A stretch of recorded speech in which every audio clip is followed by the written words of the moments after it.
Ladies and gentlemen, my name is Neil Daswani, and I have the pleasure is mine. I'm going to be moderating this session tonight.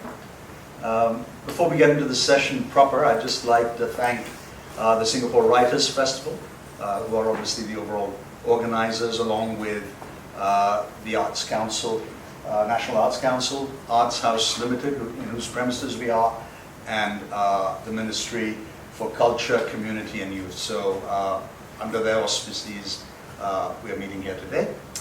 And I'd just like to raise a question. Why are we here? And the answer to that question, ladies and gentlemen, is today is a day of celebration. Today we're all here to celebrate a tremendous achievement by Devendra Bisaria. It's not easy, and it's a non-trivial achievement in your very first outing or foray as a poet to be shortlisted and have your book being launched at the Singapore Writers Festival. So without further ado, may I ask you to put your hands together and give our poet a round of applause. We will bookend this applause after the session with raising a virtual toast at the end of the session. And I hope you have reason to do so. Okay. So many of you know Dave already, and I know that he prefers to go by his full name. Who wouldn't? Devendra. But I'm going to call him Dave for the rest of tonight. Occasionally I'll call him Devendra. How would I describe Dave, whom I've known for probably a decade and a half now? And apart from handsome? Yes, that goes without saying. Some things are obvious. I describe him as a citizen of the world. He's an accountant, a banker, and obviously many of you know of his skills in photography. He's got as many as 6 exhibitions under his belt, an executive coach, and also now a published poet. So, Devendra Bisaria. I'm really honored to be the moderator today, and we're all going to get to listen to Dave reading out his poetry, talking a little bit about his journey as a poet, as well as sharing with you the backstory. And a lot of the backstories to his poems are extremely interesting. Before I forget, a few house rules, if I may repeat those. Obviously, phones on silent. This is going to be filmed, and there's a live Zoom feed, so if I may request all of you not to cross the area of the camera. And we will have questions and answers, but because of restrictions and regulations, those will have to be through Pigeonhole. There is the opportunity to access the QR code, and if you wish to do so, now is probably a good time. And it's available right here. And then those questions will come to my iPad. We plan to reserve 7 to 10 minutes of the session for Q&A. Right? However, if any of you have a very burning question, please raise your hand, and I'm happy to come to you. All right? Okay. So without further ado, Dave, let's kick off. And I'd like to start at the very beginning. And as Julie Andrews said, that's a very good place to start. And perhaps, quoting Holden Caulfield from Catcher in the Rye, we want to know all about the David Copperfield, as far as you're concerned. Where were you born? Where did you school? What were some of the influences growing up, and so on and so forth. So Dave, over to you. So before is this okay? Yeah, yes, I can. Before I go there, let me just, a couple of things I want to just say. One is I want to thank Kitab International and Zafar Bhai, who took the risk of publishing me, an unknown person. And basically that's what he does. So I'm very grateful that he's chosen this niche in life that gave me this opportunity. Secondly, of course, let's thank the festival because for selecting my work. And I want to thank Neil. Some of you may know, some of you may not know that Neil is an accomplished poet himself. He's got 4 books under his belt and 2 in the pipeline in the next couple of months coming out. His book, Redshift, in fact, was showcased at the last year's Singapore Writers Festival. Another book of his, Camera and Quill, has featured at the Jaipur Literary Festival in 2 locations, Colorado, USA, and in Jaipur itself. And he is quite well connected. So one of his books was actually sponsored by the Arts Council of Korea. So he's got an international persona already. to come to your question, uh, life was quite varied at the beginning. I was born in India, as so many people are. Opportunities started in the teens when I got to travel. So to cut a very long story short, I did my young schooling in India, then I went off, we lived in Guyana in South America, followed by Kuwait, followed by Pakistan, Saudi Arabia. So interesting places. I believe we even lived in Bhutan, but I was about this big then. So those sort of, the formative years, I guess, had influences. It was when I came back to India, I did my O-levels and then I did my A-levels in Pakistan. That's when I actually started writing. Around the age of 15 or 16 is when I wrote the first thing. And that's where it started. And we'll talk more about the influences and all, but in a nutshell, that's my sort of life journey. I also, when I started working, I was in banking in India, in the UK, and now I've been in Singapore for 16 years, which is the longest I've lived in any one place or even in one home where I am right now.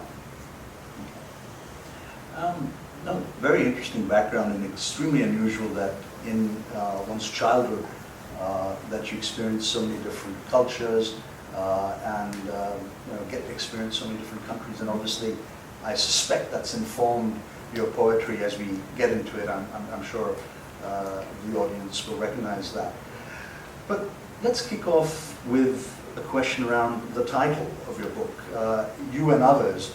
And I suppose the question that springs to mind there is the you, or the personal pronoun second person, is that a singular or a plural? And before I hand the mic back to you, sort of let me tweak it in a slightly mischievous manner. Is your universe of yous singular or plural? So the title is, I guess, multi-layered. You notice there's a comma after the you, and that's to introduce the pause, you and others. So the you is a concept. It's a concept developed through most of my life. It's an ideal I created of, it may sound like a cliche, but I envisaged it as something that would one day complete me as a person. And when you read the poems, you can see that hopefully coming through. The others is just others. There's so many references in the book. There are poems inspired by several different people, situations, circumstances. So the you is a very specific you. It's not plural, it's not a person, it's a concept. It's an idea that I had. Fantastic. That's very interesting. The book cover itself is extremely interesting, and I don't know how many of you have seen it, but I'll sort of hold it up for those of you who haven't. And very, very interesting cover. Talk to us a little bit about that design and what went into that.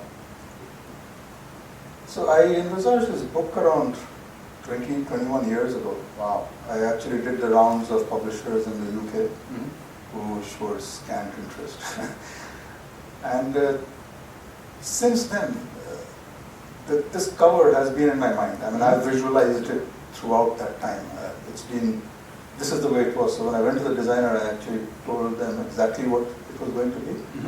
They came up, of course, with the font, right, and stuff. So the photograph is a photograph of me, myself, taken by me. Also when I was very young, 15, 16 years old. Wow. It's taken with a candle. The camera is on a tripod opposite me on a table. There's a candle in between. And I kept my eyes open for 1 minute because that was a long exposure, and that's why you can see it's a little bit blurred.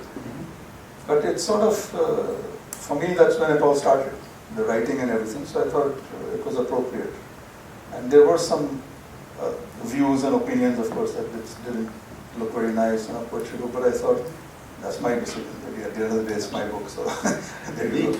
Indeed, and if I might add to that, clearly you're a man ahead of your time, and you've got a selfie on the book before they invented the word selfie. So you've also managed to get all three personal pronouns, yourself, I, you, and they, if you will, others being the they, so fantastic. Without further ado, I think let's just launch into your readings because that's what everybody's here for. So before we launch into that, Oh, well, thank you so much.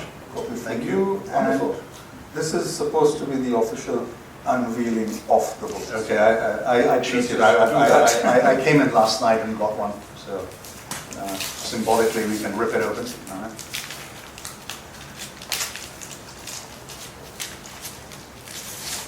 Okay. And members of the audience, you are allowed to clap. Thank you. Great. Wonderful. Okay, so I believe your first reading, if I've got my labeling correct, is going to be about a bottle, and I'll leave you to launch into it. Ode to an Empty Sauce Bottle. Yeah. What a lovely title. So as I read these, I'll give a little bit of background about them and how they came about. This, when you see the book, there's actually a internal dedication of this poem to a friend. Yeah. Very old, very close friend. We were both suffering in university together. I had already started writing a few years before. And he, a man of infinite humor and skepticism and sarcasm, we were sitting in a mess one day in the college. We had just finished a couple of samosas and some tea. Yeah. And I must have been talking about it. And obviously the samosa came with ketchup and there was a bottle on the table. And his comment was, "Oh really, if you think you're such a heavy-duty poet, write something for this." So I whipped out my little pad I used to have, and I wrote this there and then. It's called Ode to an Empty Sauce Bottle. Yeah, let's hear it. Devoid of content, you stand listless, stained and shaken, waiting. That's the poem. And I guess you could interpret it at multiple levels. I mean, you could almost say it's like a life and death thing, somebody on the threshold of what's next. It might even hark back to the philosophy of reincarnation. The stained and shaken, I guess, is just symbolic of the life that it led. But there you have it. Fantastic, and ladies and gentlemen, that's a super example of what's termed ekphrastic poetry, and that dates back all the way to Homer, who wrote about the shield of Achilles. So clearly, you're in good company, or someone like John Keats, who talked about. He's also called an ode to the Grecian urn, which some of us probably studied in school. But it's just marvelous, I feel, Dev, how poets and poetry can sort of breathe life into inanimate objects and also transfer an aspect of emotionality. So I think you've captured that very, very well indeed. I'll just add, I think it's about perspective. And the thing about writing is, does the reader share your perspective? Is that important? I don't know. Mm-hmm. I mean, the reader is free to interpret and create their own perceptions. What we present as a writer or an author is our perception of something, of life, or observation of something. But I think the reader's duty probably is to the writer is to try and understand at least where the writer is coming from. You're free to interpret it yourself, but I think that much is probably the writer's right to claim from the reader. Yeah, it's really interesting that you touched on some very interesting aspects, because as a writer, in effect, you're the first reader of what you've written, and so sort of trying to figure out how it's going to resonate. So I guess the first question would be, I guess Baldeep was suitably impressed, and obviously it's a really nice touch that you dedicated that particular poem to him. I'm going to introduce a little bit of lightheartedness, if I may, just a bit of humor. So probably a quiz question to the audience. So what do you get when you merge or combine Robert Frost with James Bond? Any clues? The road not shaken but stirred. So that's back to the shaken sauce bottle. Anyway, just a little bit of fun. We promised we'd not keep this too serious. Dave, without further ado, may I ask you to get into the second poem, which, ladies and gentlemen, has a very interesting backstory, which I'll ask Dave to share with you, and then actually read out Lemmings. So Lemmings is Okay, expose and a paint little bit numbers. of background, and in the interest of total transparency, I haven't written a word in 21 years. The poems in this book were written between ages 15 and 16 till 21 years ago. I have written nothing since then. And when I started putting this together, which by the way, this book was the process of publishing a book was inspired by my friend here who You're too kind, sir. told me he has 4 books and all. I said, how did you do it? And he gave me a lot of coaching, and here we are. So when I started putting it together, I opened this little Stoli suitcase I have, which is full of paper. And I took all this stuff out and I started putting it together. Loads of it were complete poems, of course. But I also found scraps and bits and pieces. And in this book, there are, I think, 3 poems which I actually completed. And it was a surprise to me, to the revelation, because I had more or less, in my mind, this had gone out, and it struck me that I still have it. I can still write. So this poem, I found, I think, the first 2 verses of it written on some scrap of paper. And then I completed it a couple of months back. So it's called Lemmings. Everybody knows what lemmings are. They have this tendency to jump off cliffs in the thousands at a particular time of year, like in Dover, etc. We will never know when lemmings decided to fly. Perhaps they too were just looking for some heaven in the sky. All my tears cannot wash away the pains of your past. It's not easy to break the mold once the die has been cast. Lemmings will stop flying when they find heaven here on earth. We will never know if they searched for the reasons of their birth. Life is not an unending circle. Approach the future without fear. The past need not repeat itself. Follow your heart and find me near. Awesome. Dave, I think I can't recall, and I read a lot of poetry myself, I can't recall a single instance where there's been what you would term in Western classical music, a lunga pausa, such a long pause. You've got an interval of almost 2 decades between the first 2 stanzas and the next. So how did that work for you? I mean, did you have to consciously, obviously we all evolve, and 2 decades is a long period of time. So how did that work for you in terms of trying to assure consistency in the 2 stanzas you wrote only recently versus what was there to begin with? I think it pulls together personally. How did that work for you? So 2 things to that. One is that when I wrote, which was in copious amounts so long ago, frequently it was not a conscious process. Mm-hmm. In the sense that there's a lot of stuff here where I didn't think of a topic and let me write something about that.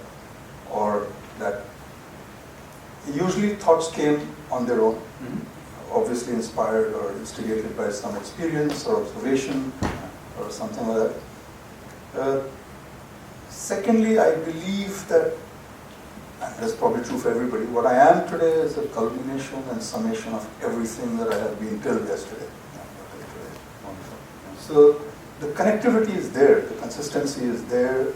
It actually was no effort. I didn't make any effort to keep the, like you say, the tone or the theme or something like that. It just came out. And that's why I said I was very happy to discover that I still have it. I can still write the ease with which it came out. That nobody will challenge you on, I'm sure. So moving on from lemmings and bottles of sauce to something potentially more saucy. One of your love poems, perhaps. So, well, it's not meant to be saucy, not in that. So this is called U4. So this is part of the title U. There's a series of U poems in this.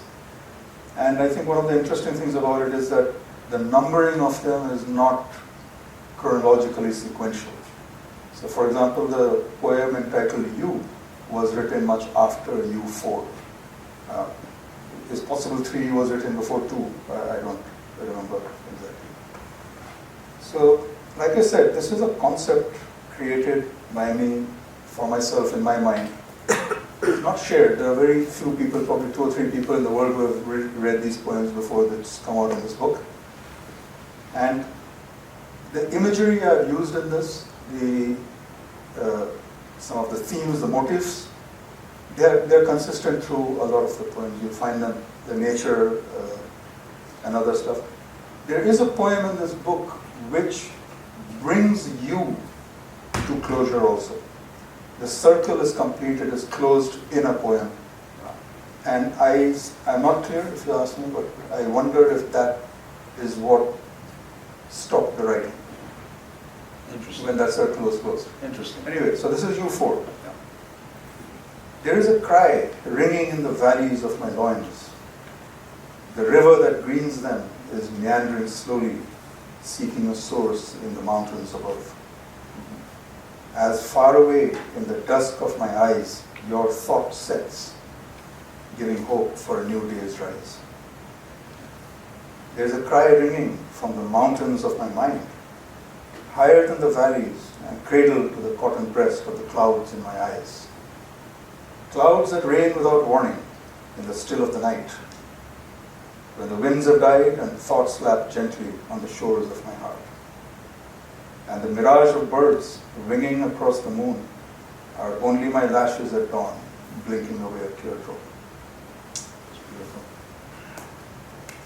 I've always found it personally very difficult to write love poetry, and I think I love the way in this poem how you've used sort of the construct of physical geography to sort of define that landscape of love and what it means to you, and it's just fantastic that it's just one of the many series of you poems in there, and you just sort of triggered another somewhat mischievous thought in my mind, and I go back to my question on the you, how many yous were there in your universe?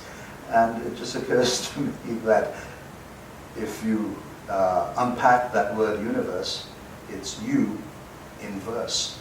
It's an anagram. So just occurred to me. So let's move on to the next poem, Dave, that you're about to read for us, and perhaps you could also share the backstory. And firstly, before we get into that, I'd just like to sort of pay Dave here a compliment.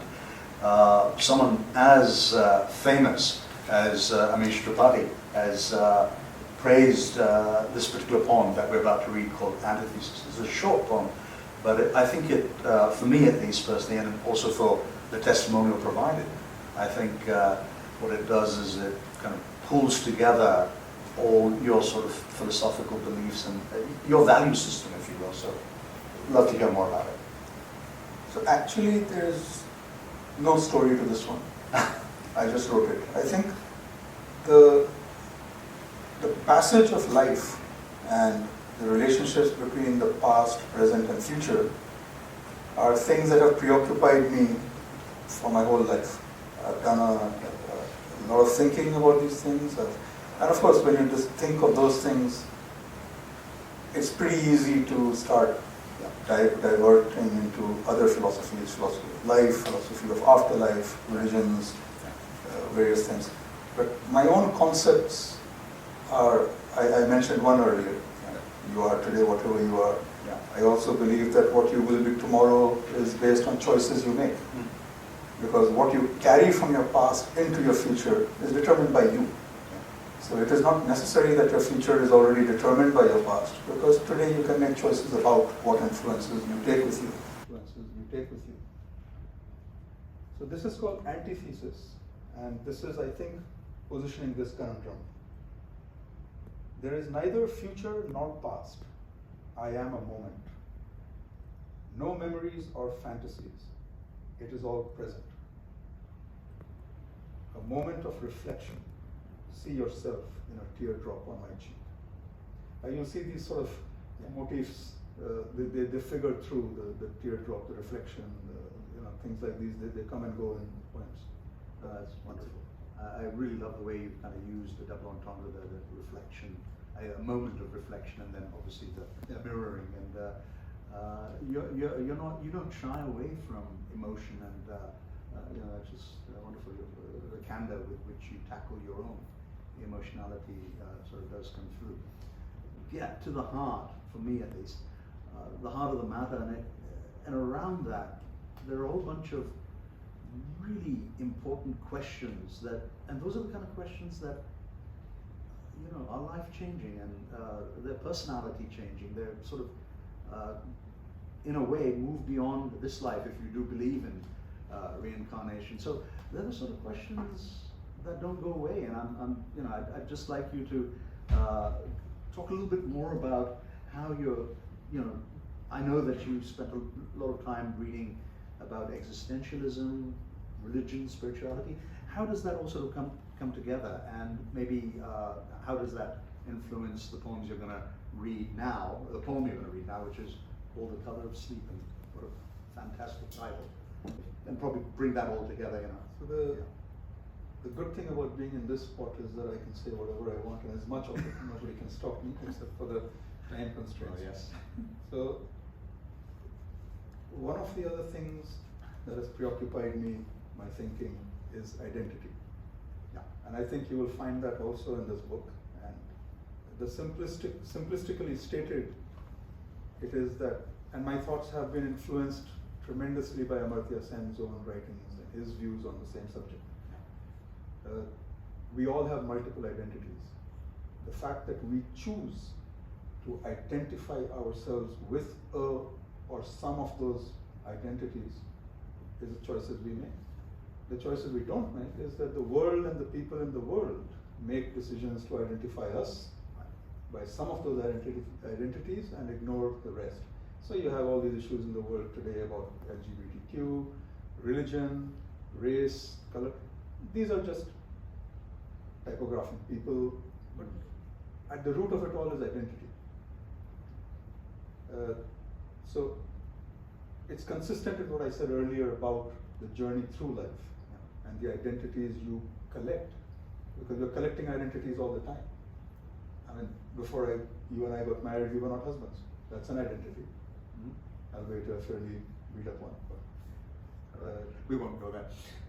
But yeah, so we collect identities all the time, and how we place them in our lives and in what context we deal with them and relate with them determines our lives and the consequences of our lives. So The Color of Sleep. So this was written pretty much towards the end, I think, in the last 2-3 years of when I was writing. So this is when I was living in the UK, and there are this harks back to a period in my life much before that, but the imagery here and some of the language is based on an experience. I had just been to Egypt for my second trip, and I had been diving in the Red Sea, and when I came back, I wrote this. The color of night is dark, like your hair and my thoughts, tossed from brooding brow and sleep.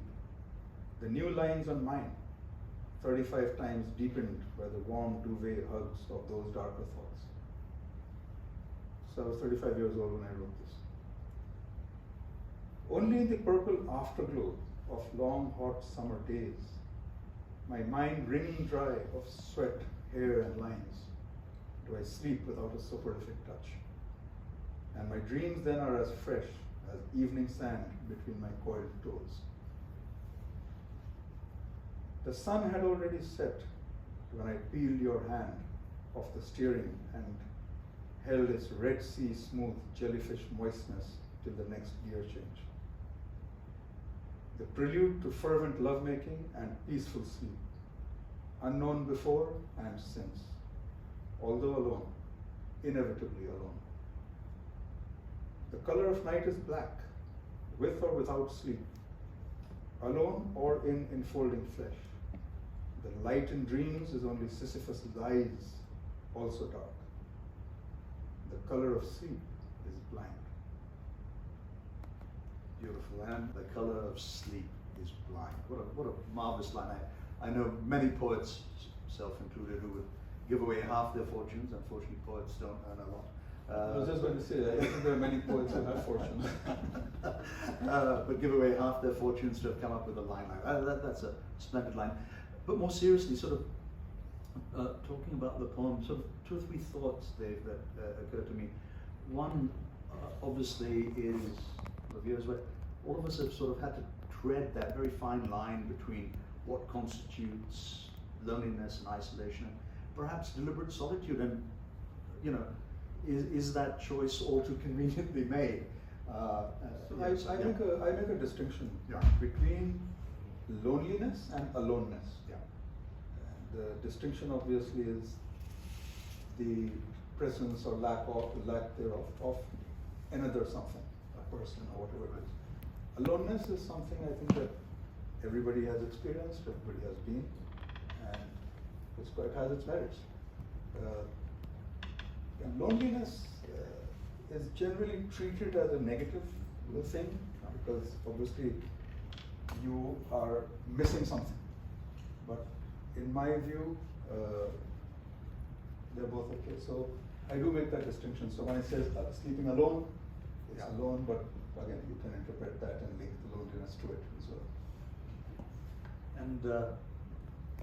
And you've used Sisyphus then, and basically any connection with your readings on Camus? I read Camus. I mean, Sisyphus is a very simplistic myth. It's an unending task, a never-ending task. And the way I always imagined it was, something like Hades is the underworld, so it would be dark. Yeah. Versus their seeing. So I imagined that the light is in his own eyes, and from there, yeah. Sort of moving along, David, if we could kind of look at a couple of poems. Sky High 1 and Sky High 2. And this, like I said, I won't explain too much about this, which should be self-explanatory. When I die, look at the sun and laugh without squinting. For I will be drifting across its face on an eagle's wing. Sky High 2 has a subtitle, A Slow Poem. The night of my life dawns, flooding my senses with blackness. Today I died and celebrated with champagne and friends. Death, even on a wing, is slow as the birth of this poem. That it is something, because I discovered I can still write. It's not something, I always thought that inspiration comes and goes, you have the talent, you may not, but it seems it's there. So I will definitely like to do it, but the caveat being what I said before, I don't force myself to write. I don't plan to write. Either I write or not. There was a time when I woke up in the morning, my father's old typewriter was on the bed next to me, and there was a complete poem in it, verse and rhyme. And I had no recollection. I had woken up in the middle of the night, typed this whole poem out, left on a typewriter and gone back to sleep. So it's controllable to some extent, to some not. The second part of your question, I think this U has been closed. Like I said, there's a poem in here called Requiem for the Moon, where you will see that U found closure. The circle is closed and complete. So if I do on hindsight something, I can't say, but it's not a theme in my mind that will go forward.